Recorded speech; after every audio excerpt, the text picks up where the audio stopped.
Hello. So what I want to do is go over kind of the readings for this week and give you guys a little help on um, what I want to make sure you get out of it. So this is COM 101. We're at the middle point of this course, and I'm instructor Jhames Holley, and want to just do a little review from the book. So let's get right into it.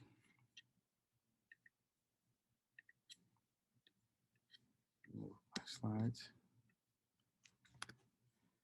Okay, so what you should see right here is a microphone where it says chapters 5 and 6. Also, kind of think of it as module 4.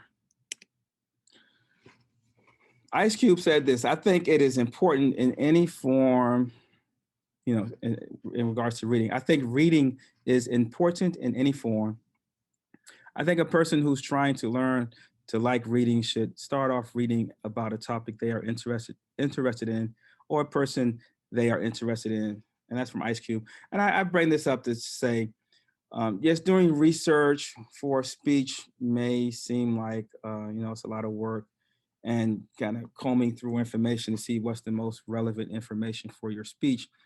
But if you have a topic that interests you that you're doing your speech on, then it should make it maybe more enjoyable to do that research and do the reading that is required to really get to the best speech possible, because preparation is important. So when you're determining a speech goal, you want to make sure it's appropriate for the rhetorical situation. And what does that mean? The rhetorical situation is, the environment, the audience, the subject and how the subject relates to you, and even things like the weather or what's going on in social issues of the day. Now, here are some things to help you determine your speech goal based on your rhetorical situation. Brainstorm, do a concept map. A concept map is where you may write the central idea in a circle, and then draw some subpoints that come off of that main topic, and then decide which direction you want to go in. Also known as a spider chart. I don't know if you all can see me in the smaller screen, but I'm gonna, like, I draw a circle, and in that circle, maybe my topic is um, summer trip or summer vacation, but I just write summer trip, okay?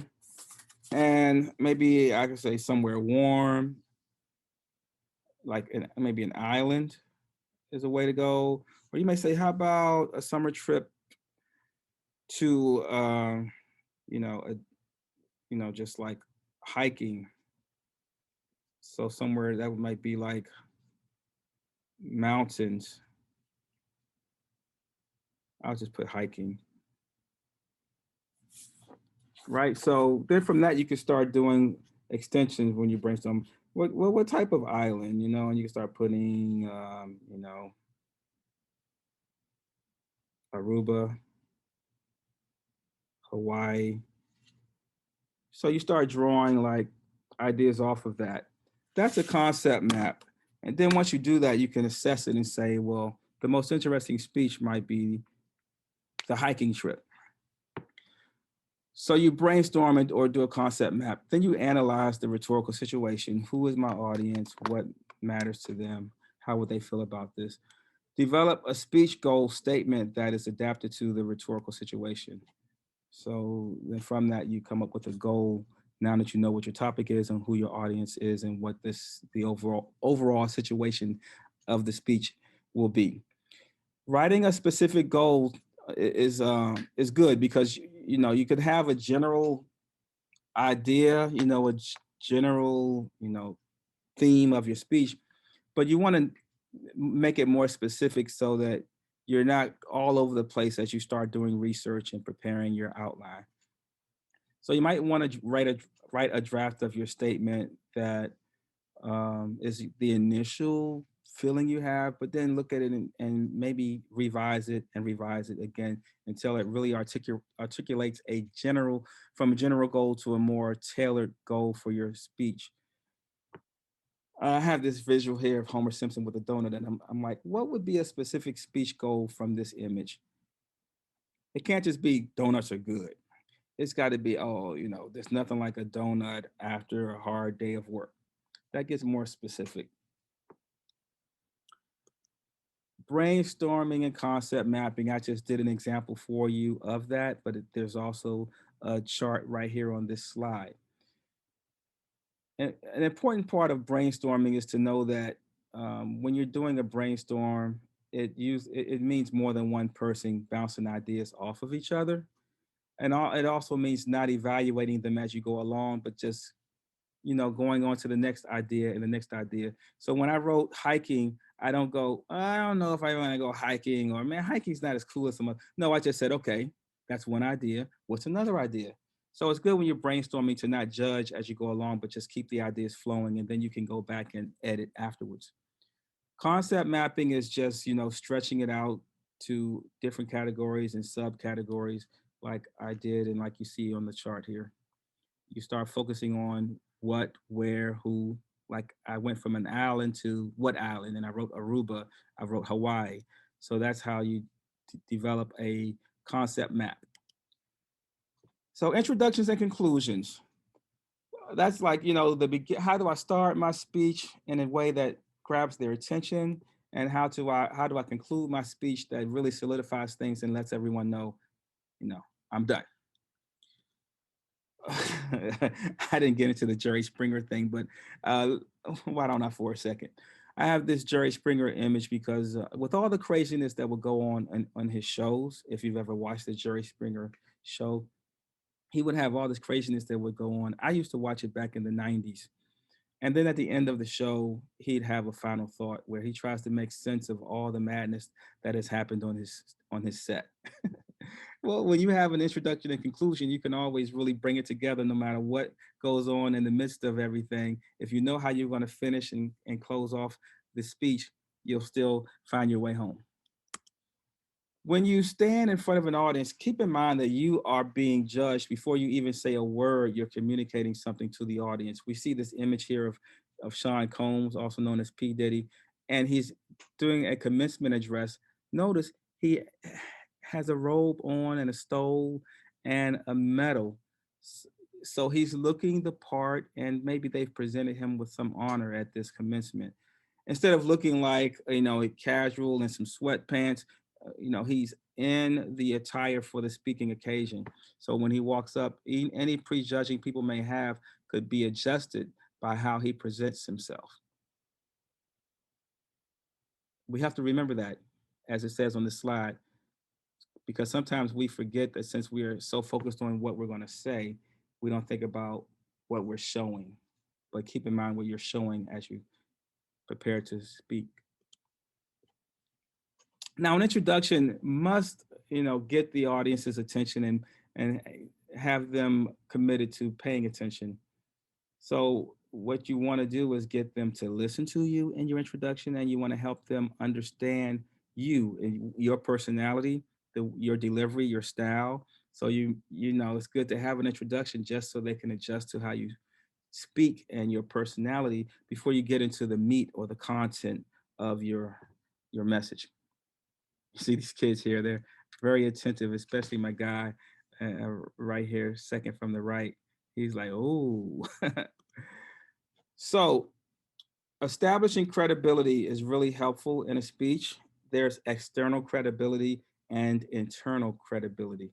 You see Larry Bird giving a press conference as a representative of the Indiana Pacers. And so a credibility is established just by him being Larry Bird. Okay. Not about him being an executive, but just as the former, Indiana, he's a legend in Indiana from college basketball, and he's a legend everywhere in the world for, pro basketball. So there's credibility just in him being Larry Bird, but internal credibility is really gained through specific actions. So if he's given this press conference to be an executive of the Indiana Pacers, he needs to have the appropriate attire. He needs to make eye contact and communicate effectively. And he needs to speak confidently and know what he's talking about.